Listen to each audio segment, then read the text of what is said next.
Bueno, estamos grabando, estamos en el aire, como se dice. Bárbaro. Escúchenme, bueno, voy a compartir pantalla, cosa que me molesta, pero están los PowerPoint y nos ayudan, me parece que nos ayudan, ¿sí? Sí, lo único que me dejaba ver desde el teléfono eran los videos. Los documentos, cuando los bajaba, me decía que estaban dañados. Sí, la cuestión es que me parece que porque es que en el campus no hay que grabar documentos Word, porque los Word te exige bajarlos. En cambio, los PDF sí lo podés leer directamente. Y hay uno o dos documentos Word nada más, que después yo me di cuenta, y los pasé a PDF y los colgué en la página. Bueno, vamos a esta operación que para mí siempre es muy riesgosa de compartir pantalla. Aunque creo que lo tengo todo dominado. Sí, profe, quédese tranquilo. Si no, nosotros le decimos. Si no se... Voy a desaparecer. Bueno, hoy vamos a empezar con lo que para mí es lo más estimulante de todo nuestro programa, que es la religión. No la voy a llamar religión, pero debemos entender cuando digo religión, religiosidad. Porque una religión supone un libro sagrado, una casta sacerdotal y, digamos, todo un orden dogmático. Bueno, eso no ocurre con la griega. Aparte, si recordamos que la palabra religión, una de sus interpretaciones, digamos, del nombre, es religar, volverse a ligar. Y esto tiene sentido en la religión judeocristiana, donde hay un origen pleno, una caída y un regreso. Ese regreso, ese procedimiento de regreso es justamente la religión, el volverse a ligar. Pero los griegos, o la religiosidad griega, no tiene esa idea de una caída primordial y una posibilidad de regreso a ese origen de plenitud, digamos, ¿no? Más bien tiene una visión un tanto oscura del destino humano en general, ¿no? Bueno, eso ya lo iremos viendo. Lo que es interesante del texto de Parker, que como ya les dije forma parte de una enciclopedia del mundo antiguo, que tiene 2 tomos, uno de Grecia y otro de Roma, donde los editores, que en este caso creo que es Alianza, convoca a especialistas y le dice, bueno, por favor, tú que eres un especialista en la religión griega, escríbeme un artículo decoroso acerca de ella. Pero lo bueno que tiene el texto de Parker es que en vez de tratar a los dioses desde una posición de Zeus es esto, Artemis es lo otro, trata de verlos tal como los griegos los vivieron a los dioses. Bueno, algunas características, un orden de influencia, ¿no? Vieron que los dioses griegos, a diferencia de los egipcios, por ejemplo, son dioses antropomórficos. No hay deidades animales, hay epifanías animales de los dioses. Epifanía sería la palabra griega que, bueno, epi es lo que está fuera, la superficie. Y la palabra faino, de donde viene nuestra palabra fenómeno, quiere decir aparecer. Pero se reserva esa palabra epifanía para las manifestaciones del dios. Por ejemplo, el toro, el macho cabrío y la pantera, o lo que sería el leopardo de aquellas épocas, son epifanías de Dioniso, como la lechuza es una epifanía de Palas Atenas, ¿sí? Pero no hay deidades terioformes, ¿no? Terios quiere decir bestia o animal, ¿no? No hay divinidades teriofórmicas. Además, como decíamos antes, no es una religión del libro. Y al no ser una religión del libro, no hay una casta sacerdotal que se arroga el patrimonio de la interpretación de ese texto. Hay sí libros, como la Ilíada y la Odisea, que por supuesto se decían a través de la voz de los rapsodas, o de los aedas, que iban de lugar en lugar y con la lira cantaban esos poemas. Y aquí una observación que después nos va a servir sobre todo para Parménides. La versificación, tanto griega como romana, su musicalidad de la versificación no está en la rima, sino en que los versos tienen la misma cantidad de sílabas, o sea, cada línea, y esas sílabas están intercaladas en las palabras de tal modo que se yuxtaponen sílabas largas y cortas. Esto de corto y largo tiene que ver con que, por ejemplo, los griegos tienen dos O, la omicron y la omega. La omicron es corta, la omega es larga, y tienen dos E, la epsilon y la eta, la epsilon corta, la eta larga. Y después tienen la posibilidad de alargar las vocales. Ese alargamiento de las vocales, junto con esa yuxtaposición sabiamente ordenada o genial o espontáneamente ordenada por el poeta, es lo que cuando se escandir se llama, ¿no? Se dicen los versos, por ejemplo, de la Ilíada o de la Odisea, uno percibe esa melodía que está en las palabras, ¿no? Por ejemplo, la Ilíada y la Odisea están escritos en hexámetros, versos de 16 sílabas. Van a ver, o vamos a ver que el poema de Parménides también está escrito en 16 sílabas. Bien, esto como introducción, o sea, la concepción griega del ser humano no es la de un ser caído, necesitado de redención. Nosotros somos con la mirada puesta en los inmortales. En general a los dioses se les llama los inmortales, athanatoi, y nosotros somos los mortales, snetoi. En un tiempo estuvimos juntos, cuenta Hesíodo, en Mecona, pero decidimos separarnos, ¿no? Y ahí queda entonces implantada la trama de mortales e inmortales. Todos estamos en el mismo mundo, ¿no? Los inmortales moran en el Olimpo, bueno, eso supongo que lo saben. Bueno, los dioses griegos se deleitaban más en santuarios particulares. O sea, que hay una idea, que yo no sé si después la expongo, que digamos, podría sintetizarse en otra afirmación más para tener este horizonte de lo que es esta religiosidad. Y es que la religiosidad griega es una religiosidad de la distancia, ¿no? ¿Qué quiero decir con esto? Que no existen en la religión tradicional, en las celebraciones, rituales de fusión con la divinidad, ¿no? Nunca digamos, ese abismo que existe entre mortales e inmortales, nunca es zanjado de un modo definitivo. Y esto lo dice muy bien Parker cuando describe el estado espiritual, digamos, de un individuo griego que habrá de participar en una celebración. Se tratará de ponerse sus mejores ropas, ensayará los mejores pasos de danza, entonará o digamos, ejercitará su voz para que el canto sea más agradable. Podrá pasar por diferentes estados de ánimo mientras participa de la celebración, pero nunca, nunca habrá de transformarse en la divinidad.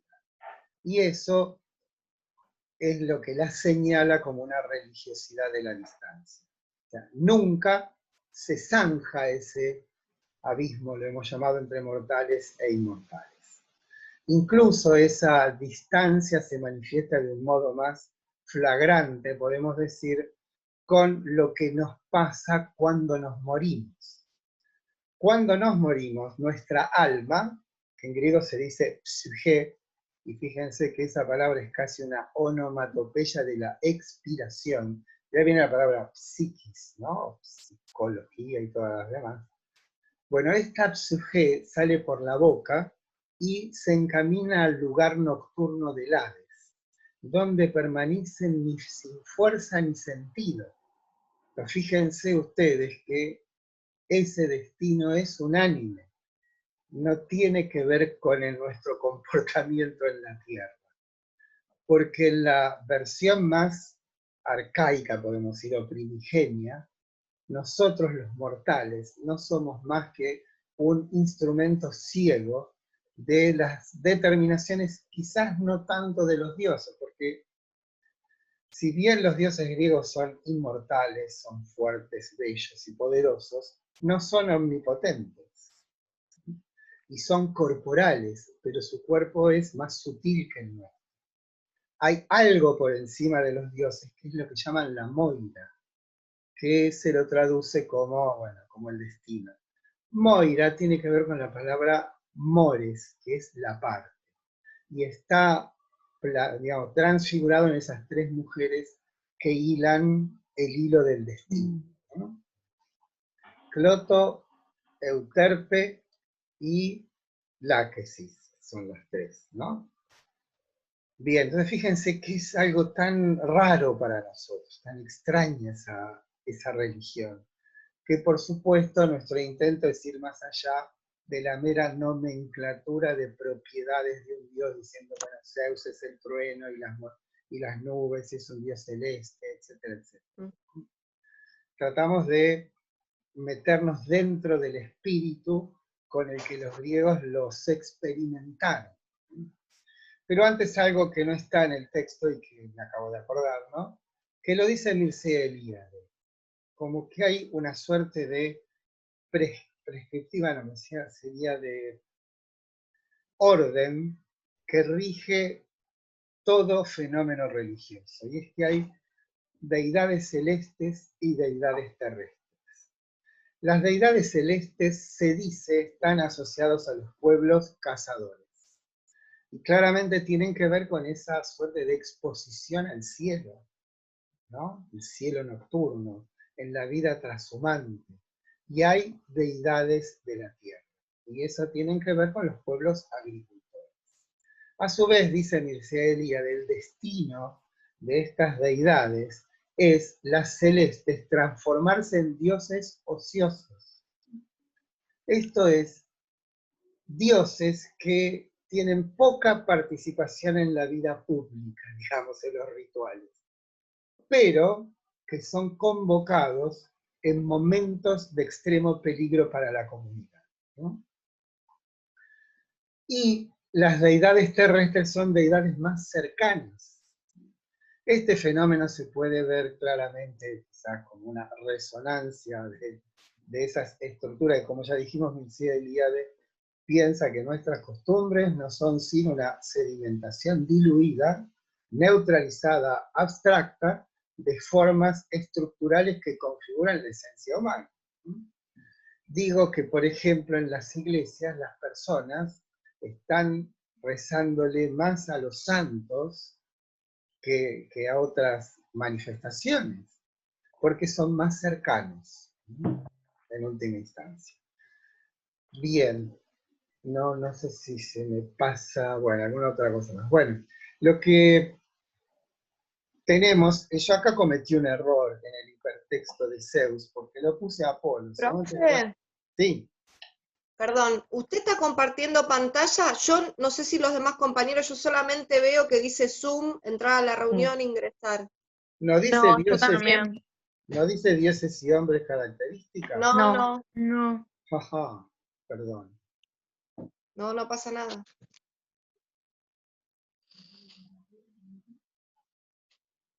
A ver. Nueva función, acá la tengo ascensor a mi esposa. Tiene que buscar la opción de compartir Yo nueva pantalla. la puse la opción. Claro, pero está mostrándonos, digamos, la ventana con la cual usted abrió el Zoom, esta sesión. Sí. Tal vez tenga que buscar otra ventana, Acá dice perdón, compartir, a ver. donde tenga la presentación. Dejar de compartir, acá está. Bueno, acá estamos de nuevo. A ver, Sí. perdón. Pero yo había puesto compartir pantalla, había hecho el procedimiento adecuado. Y ahora, Sí, pero claro, pero abrió la pantalla con la que. Ahora sí. ahí está. Sí. Bueno, Y ahora sí. ya me estaba poniendo nervioso. Bueno, No, creo que no se quizás asuste, profe. fue un acto fallido porque donde dice Zeus lo puse Apolo, ¿no? Pero bueno, no importa. Estas son las estatuas más famosas. Es el Apolo Belvedere, que está en los museos vaticanos. Fíjense, bueno, ahí en esta, yo creo que es una estatua helenística, la verdad que no me acuerdo la fecha, y casi todas las estatuas griegas las conocemos por las copias romanas. Lamentablemente es así. Pero bueno, aquí está Apolo es el dios de la distancia, el emblemático, ¿sí? Ese dios que hiere de lejos. Al principio de la Ilíada, el sacerdote Crises va a pedirle a Agamenón que le devuelva a su hija Criseida. Y Agamenón lo maltrata, ¿no? Lo saca corriendo, y entonces va caminando Crises a la orilla del mar junto al espumoso Ponto, dice, y implora a Apolo, y le dice, tú que imperas en Tenedos poderoso, o es mi tío, ¿no? Le dice una serie de epítetos. Epítetos son estas palabras que acompañan a los dioses. Por ejemplo, Zeus, que amontona las nubes. La ojiclara Atenea, la diosa de los ojos de lechuza. Bueno, todos esos son los epítetos. Y Apolo lo escucha, y baja semejante a la noche, y comienza a matar con cómo mata, con el arco y la flecha. Por eso es el que hiere de lejos. Tanto animales como hombres. Justamente ahí es cuando Agamenón, viendo el desastre, le devuelve a Criseida a su padre, pero se apodera de Briseida, que era una esclava de Aquiles. Por eso la Ilíada comienza con canto musa la cólera del peli de Aquiles. Justamente la cólera es porque Agamenón le arrebata a su favorita, digamos, ¿no?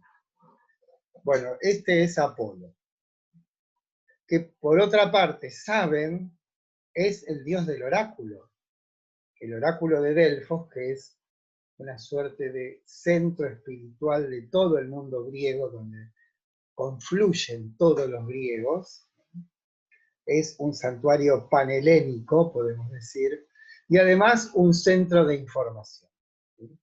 Como contamos la clase pasada, esto de esa increíble migración, increíble en el sentido por la cantidad de ciudades que fundaron, seguramente Delfos tiene que ver porque en tanto panhelénico era un lugar donde circulaba información, más allá de lo que ocurría en el oráculo, que está en un lugar que, como decíamos en la clase pasada, tiene una majestad impresionante, el lugar.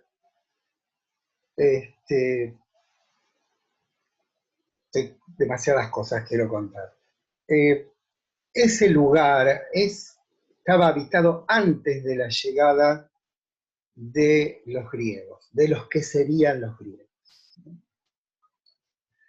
Y saben que la primera tarea de Apolo es el hermano gemelo de Ártemis, la deidad de los bosques y las montañas, aquella deidad femenina virgen que esto es casi una suerte de vanguardista en cierto sentido, porque Ártemis no es que huye de la maternidad o de la sujeción masculina, de todo lo que significa la casa, el hogar y el cuidado, sino que se autoestablece como una posibilidad personalidad femenina autónoma, ella que vive solo en compañía de los animales, digamos, se deshace rápidamente de todo vínculo, aparte es cruel y vengativa. ¿Sí?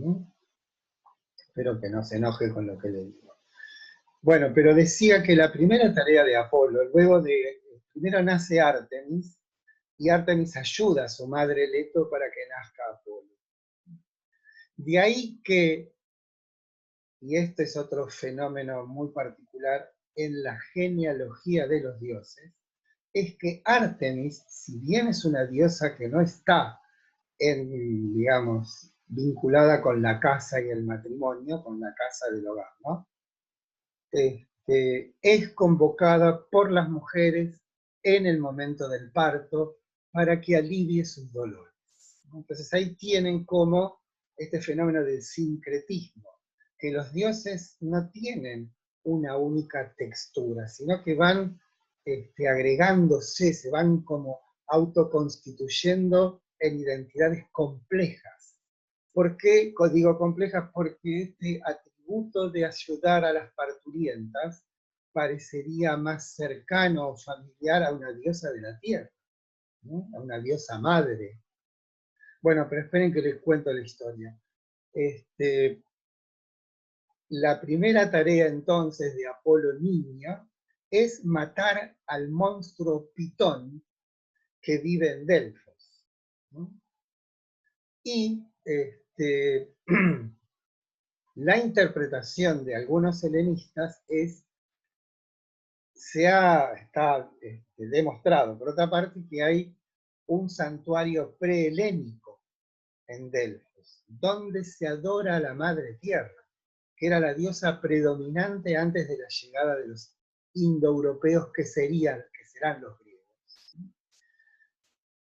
Y esta historia, llamarlo mito es demasiado, esta historia acerca de Apolo no hace más que mostrar simbólicamente lo que efectivamente sucedió, que fue la destrucción del santuario original y la sustitución de esa deidad femenina por Apolo.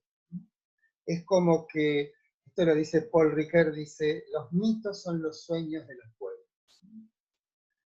Ahora fíjense cómo, sin embargo, lo femenino permanece, porque la encargada de poder decir lo que el Dios de un modo inexpresable le dice a la pitonisa, es una mujer.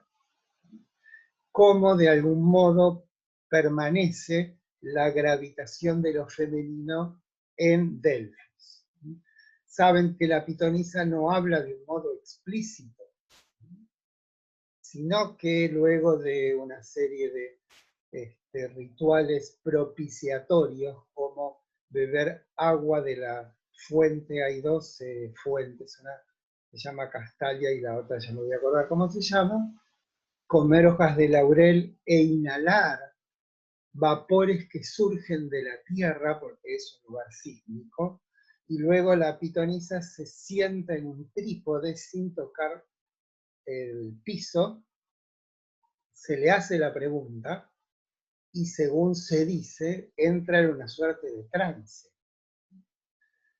Ese trance, esas palabras, como dice Heráclito, sin ornamento ni brillo, ¿sí? Esas palabras rabiosas, son tomadas por la única, al parecer, asignación sacerdotal profesional, que son los profetas, que no tienen el sentido de los profetas bíblicos, sino profeta, en griego quiere decir los que dicen antes. Eso dicho antes es escrito a través de una interpretación que hace este individuo de los, podemos decir, del delirio divino de la pitonisa. Ahora, fíjense que como este Dios de la distancia, este Dios solar, este Dios luminoso, sin embargo, produce ese efecto cuando nos roza. Hay todo un repertorio de deidades en el mundo griego que tiene que ver con esto que cuando nos rozan nos transforman. Piensen en las musas, piensen en Eros, ¿no? En el Eros del banquete, digamos que son esas fuerzas daimones.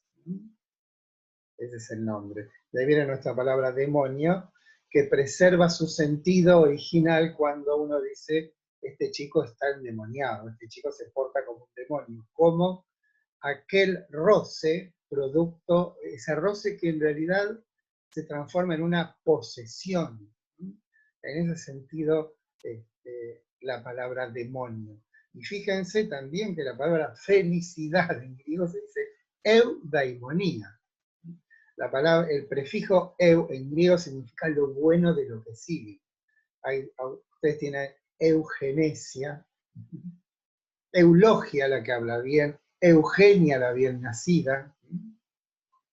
Eudaimonía sería un estado de elevación porque la divinidad nos roza. Podría ser esa la interpretación de qué significaría para ellos esta palabra. Por supuesto, la palabra felicidad de ninguna manera, tal como la entendemos nosotros, es comparable a lo que ellos nombraban con esa palabra eudaimonía. ¿Me escuchan? Porque estoy hablando solo. Sí, profe, te escuchamos. Sí, perfecto. Bueno, me alegro. Estamos tomando notas. Bueno, como ven, no le estoy dando mucha bolilla a los... Bueno, aquí tienen, estos hipertextos son interesantes, pero se los dejo a ustedes. Acá hay algo de un extraordinario investigador del fenómeno religioso, se llama Walter Otto.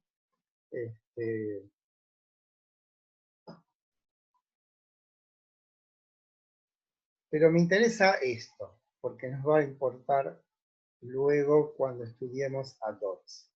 Esta es una cita de Goethe que dice, si no fuera de la índole del sol el ojo, ¿cómo percibiríamos la luz? Si no viviese en nosotros la fuerza de Dios mismo, ¿cómo podría arrebatarnos lo divino?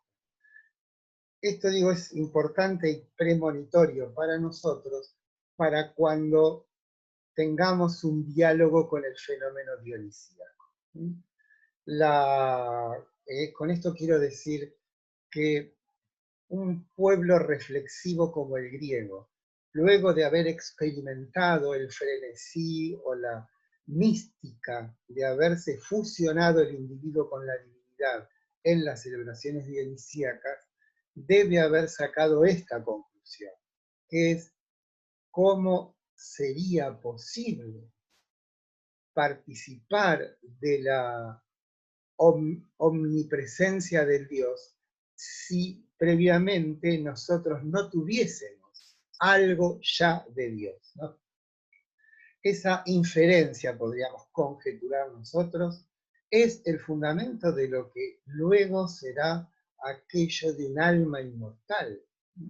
O sea, en esta cita de Goethe está de algún modo preanunciado, o para nosotros, ¿no?, este fenómeno que efectivamente ocurre en Grecia, pero ocurre a partir de unas celebraciones de carácter orgiástico que se dan en los campos, en las montañas, en los bosques. Fenómeno del cual no tenemos ninguna explicación, digamos, firme, ¿no? Bueno, cuando acá habla de Artemis, dice, en las recónditas grutas rocosas se siente la presencia de Aidos, la diosa silenciosa. Ante su sagrado silencio, la desdichada Andrómeda conjura el eco que no interrumpa sus lamentos con su fuerte resonancia. Bueno, no viene al caso. Bueno, esto se los dejo a ustedes para que lo... Y una cosa más que se me van ocurriendo, perdónenme por lo desordenado, una afirmación de un famosísimo helenista que llamaba Wilamowitz Mühlendorf, que dijo, los griegos no creían en sus dioses, ¿no? Eso nos deja totalmente perplejos, cuando no había acción humana significativa en la cual esos griegos no se sintieran asistidos por la presencia del Dios. O sea, si alguien, digamos, tira con el arco y la flecha y da exactamente en el centro, jamás un griego diría qué buena puntería tengo, sino que diría Apolo me asiste. O sea, cada actividad significativa, humana, ejercida con exactitud, con precisión, con excelencia, es siempre y necesariamente atribuida no a una cualidad personal, individual, sino a que de algún modo el Dios está, la palabra que yo uso es asistir, ¿no? Hasta podríamos decir, cuando un griego percibe algo que lo sobrepasa, eso que nos sobrepasa es candidato a la deificación. Esta sería una de las... Bueno, acá la tenemos a nuestra diosa, ¿no? Palas Atenea, ¿ven? Que debiera tener una lechuza al lado, ¿sí? Pero no está. Está la lechuza abajo. Tiene una serpiente. Lo de la lechuza, vieron que después se transforma en el animal de la filosofía, ¿no?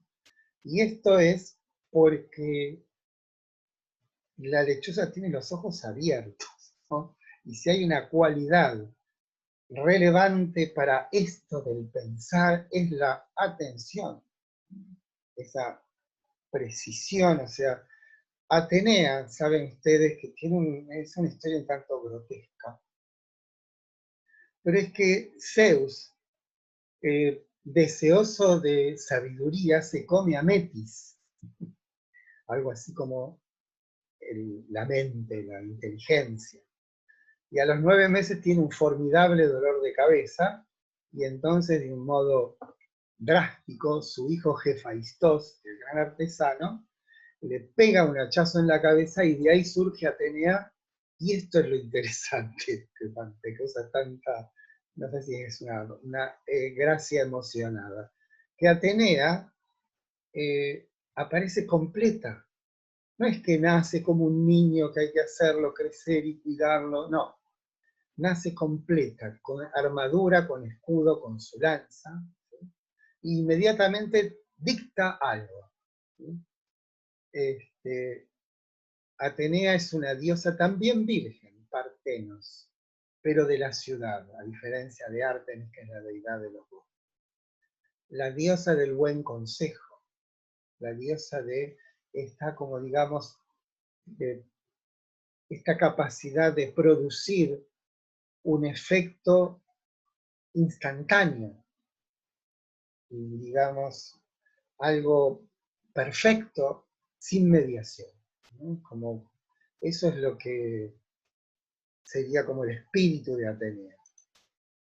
Y acá, bueno, acá está Artemis, está en el Museo del Louvre, hay uno. La ven ahí con el ciervo, pero son todas copias romanas, ¿eh? No. Bueno, acá habla de una feminidad diferente. Pero si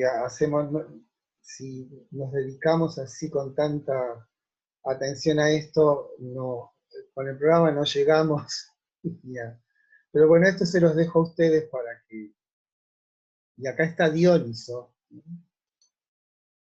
el dios de la embriaguez, el Baco de los romanos. Pero no es que yo tenga animosidad con Roma, pero en la comparación con lo que... o sea, en los romanos prima un carácter más instrumental. No es extraño que los romanos carezcan de metafísica. ¿Sí? Son un carácter instrumental, manipulador, práctico. ¿Sí? Los romanos nunca entendieron muy bien a los griegos. ¿No entendieron?